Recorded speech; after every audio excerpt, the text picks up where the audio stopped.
नमस्कार दर्शकों, स्वागत है आप सभी का हमारे इस बुलेटिन में। आपके साथ मैं हूं कपिल शर्मा। आइए नजर डालते हैं आज की गतिविधियों पर। शहर में नकली मावा आने की खबर पर खाद्य सुरक्षा प्रशासन की टीम ने शुक्रवार सुबह देवास गेट बस स्टैंड पर सर्चिंग की तो वीडियो कोच बस से लाया गया 300 किलो नकली मावा बरामद हो गया। सुरक्षा प्रशासन की टीम ने मावे का सैंपल प्रयोगशाला भेज दिया है। वहीं मावा मंगवाने वाले से जानकारी जुटाई जा रही है। खाद्य सुरक्षा प्रशासन अधिकारी बसंत दत्त शर्मा ने जानकारी दी और उन्होंने बताया कि उन्हें सूचना मिल रही थी कि बाहर से शहर में नकली मीठा मावा मंगवाया जा रहा है जिसमें मिठाई तैयार की जाती है। और ये मावा जो है वो इसको इन्होंने रिफाइंड वनस्पति से और पामोलिन ऑयल से और स्किम्ड मिल्क पाउडर से मिलकर बनाया होता है। और इसको ये खोल के इसी को करके दुकानों पे कहीं ना कहीं सप्लाई कर देते हैं, सीधे मिठाई वालों की दुकान पे सप्लाई कर देते हैं। तो ये उस तरह का अपन जिसको कह सकते हैं अब माना क्या नकली मावा, उस तरह का ये नकली मावा है। देवास गेट थाना पुलिस के मौके पर बुलाया गया और मावा जब्त कर थाने पर लाया गया। जानकारी सामने आई थी कि मावा प्रदीप जैन निवासी विद्यापति कॉलोनी नगर निवासी ने मंगवाया था। प्रवीण जैन को थाने बुलाया गया और पूछताछ की गई तो सामने आया कि उसके पास मावा कारोबार का कोई लाइसेंस नहीं है। गुजरात के अहमदाबाद से 160 किलो मावा उसने मंगवाया था और मिठाई की दुकान पर 200 से 250 रुपए प्रति किलो के भाव से बेचना था। खाद्य सुरक्षा प्रशासन अधिकारी शर्मा ने जानकारी दी और मावे के जांच के लिए थाने में गैस की भट्टी मंगाई और मिठाई बनाकर देखी। मावे में वनस्पति और पाम ऑयल मिला होना सामने आया। मावे को जब्त कर लिया गया है और सैंपल प्रयोगशाला भेज दिया गया है। विष्णु दत्त शर्मा के अनुसार मामले में जांच की जा रही है। इसको क्या बोलते हैं? मीठा बोलते हैं? मीठा मावा। अच्छा, और किसको देते हो? कहाँ से मंगवाया? कहाँ से? किनको दोगे? अरे आज ही मंगाया तो आज ही तुम पैदा हुए तो कहाँ से पैदा हुए तो बता दो। ये आया कहाँ से मावा? अहमदाबाद से। किससे? कौन है अहमदाबाद के व्यापारी?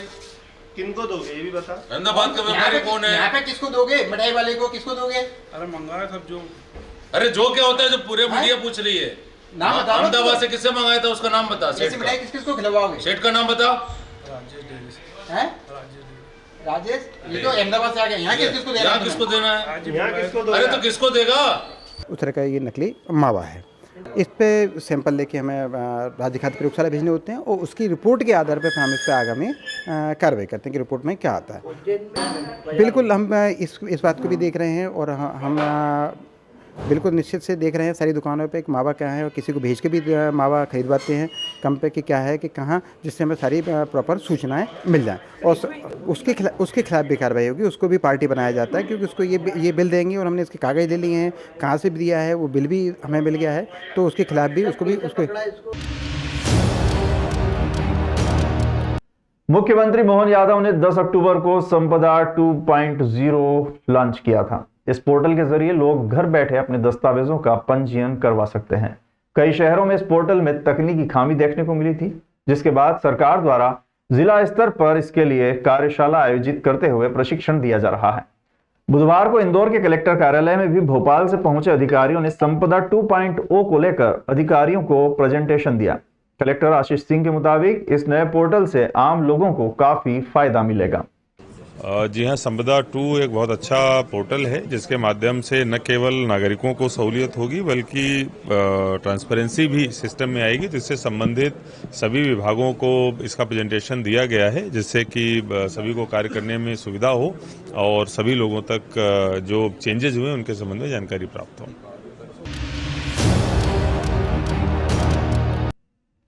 किसान के घर के बाहर रखी 8 बोरी लहसुन चोरी करने वाले 2 बदमाशों को पुलिस ने गिरफ्तार कर लिया है। चोरी में शामिल 2 बदमाश फरार हैं, जिनकी तलाशी जारी है।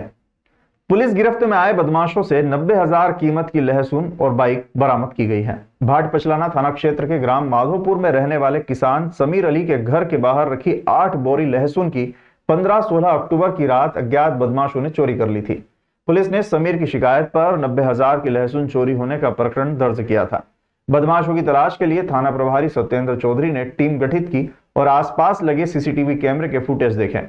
मुखबिर तंत्र को भी अलर्ट किया गया। सूचना मिली कि लहसुन चोरी की वारदात को ग्राम खेरवास में रहने वाले मोगिया समाज के बदमाशों ने अंजाम दिया है। पुलिस ने उनकी धरपकड़ के प्रयास शुरू किए, जिसमें पुलिस को सफलता भी मिली। थाना प्रभारी सत्येंद्र चौधरी ने बताया कि 2 बदमाशों गोकुल पिता पप्पूलाल पवार और दीपक पिता श्यामलाल मोगिया को गिरफ्तार किया गया है, जिनके निशानदेही पर चोरी की गई 90,000 की लहसुन और चोरी में प्रयुक्त की गई बाइक बरामद की गई है। पूछताछ में दोनों बदमाशों ने बताया कि वारदात वाले दिन उनके दो साथी रवि मोंगिया और भैरूलाल मोंगिया आए थे। पुलिस ने दोनों की तलाश की लेकिन फरार होना सामने आया। गौरतलब है कि इन दिनों बाजार में लहसुन के भाव काफी अधिक हैं, जो 400 रुपए प्रति किलो के भाव से बिक रही है। बदमाशों का मकसद चोरी की लहसुन को बेचने का था। ये मामला इस प्रकार है कि दिनांक 16 तारीख की रात में समीर निवासी खेड़ा माधव के घर के सामने रखे 8 कट्टे लहसुन के अज्ञात बदमाशों ने चोरी किए थे, जिनको कल हमारे भाट पचलाना थाने की टीम द्वारा पता रसी कर आरोपी दीपक मोगिया निवासी खैरवास, गोकुल मोगिया निवासी खैरवास को पकड़ा गया है, जिनके कब्जे से चुराया हुआ लहसुन 8 कट्टे कीमती 90,000 कल बरामद किए गए हैं। इनके दो साथी रवि और भैरू सिंह अभी फरार हैं, इनकी तलाश जारी है। इंदौर के महापौर पुष्यमित्र भार्गव द्वारा त्योहारों के दौरान सड़कों पर व्यापार करने की छूट दिए जाने के निर्णय से सराफा व्यापारी समुदाय में गहरा असंतोष फैल गया है। सराफा व्यापारी एसोसिएशन के पदाधिकारियों ने इस फैसले पर कड़ी नाराजगी जताते हुए महापौर से सवाल किया है कि कर चुकाने वाले स्थायी व्यापारियों के साथ भेदभावपूर्ण व्यवहार क्यों किया जा रहा है। व्यापारियों का कहना है कि सड़कों पर अस्थायी रूप से लगे दुकानों और कब्जों के कारण प्रमुख बाजारों में ग्राहकों का आवागमन बाधित हो रहा है। हम वैसे पहले विधायक जी से मिले थे, उसके पहले वहाँ पे सब लोगों बैठ गए थे, पूरी सड़क जाम हो गई थी। गोपाल मंदिर से आने का एक ही रास्ता रहता है पश्चिम क्षेत्र के अंदर, वो पूरी सड़क जाम होने के बाद विधायक जी ने हाथ लगे उसको संज्ञान में लेते हुए आवागमन खुलवाया था। मगर कल जो महापौर जी का जो बयान आया कि अभी इनको अनुमति रहेगी सड़क पे बैठने की, तो मुझे आश्चर्य होता है कि इस प्रकार से आप किसी की दूसरे के व्यापार को मारते हुए दूसरे के व्यापार को आप उठा रहे हैं। मुझे बड़ा आश्चर्य हुआ उनके इस बयान के ऊपर। इंदौर के प्रतिष्ठित रीगल चौराहा पर स्थित मशहूर कपड़ों के शोरूम पाकीज़ा पर गुरुवार सुबह नगर निगम ने अवैध निर्माण के खिलाफ कड़ी कार्रवाई की है। नगर निगम की टीम ने शोरूम की छत पर बिना अनुमति बनाए गए टीन शेड वाले स्टोर रूम को हटाने की कार्रवाई की। इसके साथ ही बेसमेंट में भी नियमों का उल्लंघन करने पर कार्रवाई की गई।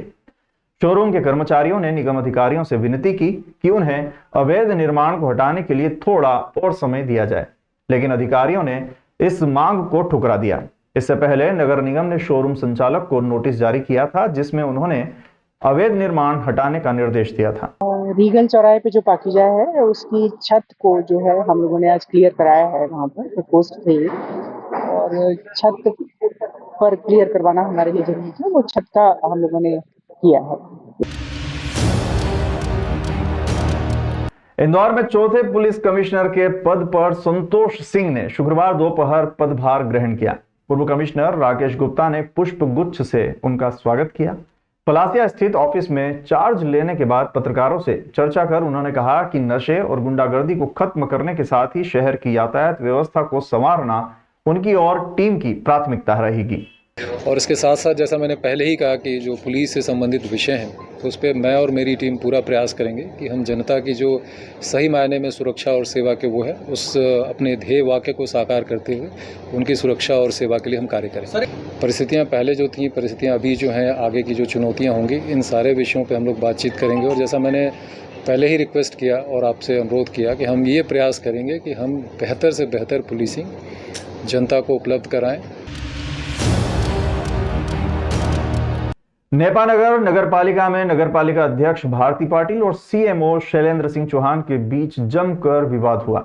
अध्यक्ष और सीएमओ ने एक दूसरे पर मनमानी करने का प्रयास किया और आरोप भी लगाया।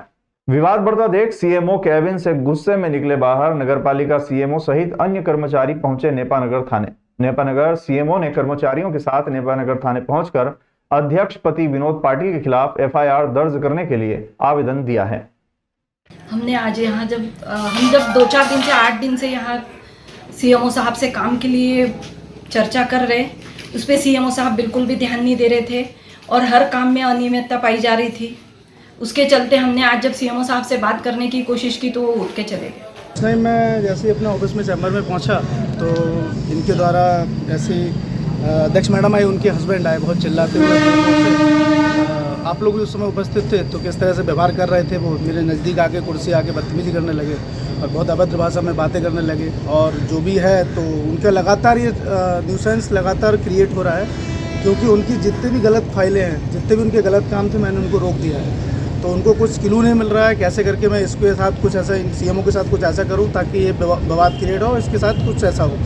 तो मैंने इनकी सारी फाइलें जो गलत काम थी वो रोक दिए। इनको जितना इनका डीजल था मैंने वो बिल्कुल बंद कर दिया। आप इसका प्रूफ ले सकते हैं कि इनके समय डीजल कितना भुगतान था, मेरे पास 1,60,000 तक मैं ले आया हूँ। तो जबकि इनका दहाई 3-3, 4-4, 5-5 लाख रुपए इनका भुगतान वो रोका। इनकी जेसीबी चली है जिसकी ऑलरेडी जांच है, उसके बाद भी फाइल पुटअप कर रहे हैं, जिस फाइल में पूर्ण रूप से साफ साफ स्पष्ट होता है कि वित्तीय अनियमितता हुई है। क्योंकि शासन का एक प्रोसेस है कि टेंडर होता है, टेंडर में इनके ही एक ही कंस्ट्रक्शन को ही सारे टेंडर जाते हैं और केवल सिंगल टेंडर डलता है। शासन का स्पष्ट नियम है, किसी चीज़ में सिंगल टेंडर आता है, उसमें दोबारा उसको विज्ञप्ति होती है, दोबारा उसको टेंडर निकलता है। लेकिन इनका एक ही टेंडर है, उसी को पास कर दिया है।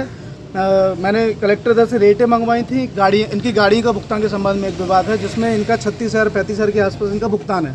जबकि इसी नगर पालिका में पिछले के जो अध्यक्ष थे उनको 24,900 रुपये का भुगतान हुआ है। उसी गाड़ी का इनका 32 से 35,000 रुपये भुगतान कराना चाहते हैं। वो कहते हैं आप भुगतान करिए। वो दबाव बनाते हैं हर चीज़ का, गलत फाइलों का हमेशा दबाव। अभी तक मैं स्पष्ट मना करता आ रहा था। और जैसी मेरी शैली, आप मेरे कर्मचारियों से पूछ सकते हैं मेरी कार्य करने की शैली क्या है। और इनके द्वारा लगातार ये कहा जा रहा है कि मैं भ्रष्टाचार कर रहा हूँ। ये अधिकार करता है, आप शिकायत करिए, जहाँ आपको जाना है वहाँ शिकायत करिए, वहाँ से जांच समिति होगी, बिल्कुल जो जांच में दोषी पाया जाएगा उसके खिलाफ कार्रवाई की जाएगी। लेकिन आपके ऑलरेडी आपने इतना भ्रष्टाचार कर रखा है कि आपके 60-65 फाइलों की सूची लोकायुक्त में है, पीओडा के यहाँ जाँच हो चुकी है कंप्लीट। ये दोषी भी हो गए हैं सभी लोग, जिसमें ना कोई स्वीकृति है ना कुछ है, बस वो जेसीबी चलाते हैं। वही फाइल 2.5-3 लाख रुपए की मेरे पास ले आए हैं कि इसको पेमेंट करिए। इनका कोई भी कर्मचारी किसी को भी कैसे भी लगा लेना, हटा लेना, ये यहाँ इनकी वित्तीय अनियमितता और इनका इतना बर्बर रूप है कि आज वो मेरे सहन से ज़्यादा ऊपर होगी। आप भी शायद उस वही आप लोग उपस्थित थे, आपको भी सबको संज्ञान है। तो अध्यक्ष मैडम कुछ मुझसे बात करती हैं, बेशक मैंने उनका सम्मान है, हमेशा सा सम्मान है, लेकिन वो कभी नहीं बोलती। उनके अध्यक्ष हमेशा बोलते हैं। वो जब मुझे चैम्बर में बुलाई, आप मेरे कर्मचारियों से पूछ सकते हैं, मैसेंजर से पूछ सकते हैं, प्यून से पूछ सकते हैं, मैं जाता हूँ बिल्कुल उस समय जाता हूँ। लेकिन उनके चैम्बर में गेट बंद करके पार्षद पति, प्रॉपर पार्षद नहीं, पार्षद पति और इनके चिल्ला के वही फाइलें लेके कि आप साइन करिए, दबाव बनाते हैं, बहुत बदतमीजी से बात करते हैं। मुझे वहाँ से मजबूरन फिर उठना पड़ता है, रोकते हैं बार बार कि नहीं आप साइन करिए, मैं नहीं करता हूँ। उठ के आज ये हुआ कि इनने बुलाया, मैंने स्पष्ट मना कर दिया कि मैं आपके चैम्बर में नहीं आऊँगा। ये इनके लगातार, इनका ये व्यवहार लगातार, मैं अभी तक शांत था कि ठीक है नगर पालिकाओं में चलते हैं, लेकिन इनका लगातार व्यवहार मेरे सर से ऊपर हो गया। इसलिए आज मैं थाने में एफआईआर दर्ज कराने आया हूँ।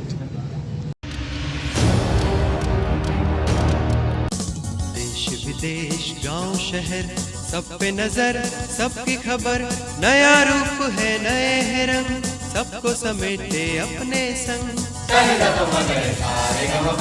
आपका अपना शहर का सपना दैनिक अवंतिका, दैनिक अवंतिका, दैनिक अवंतिका।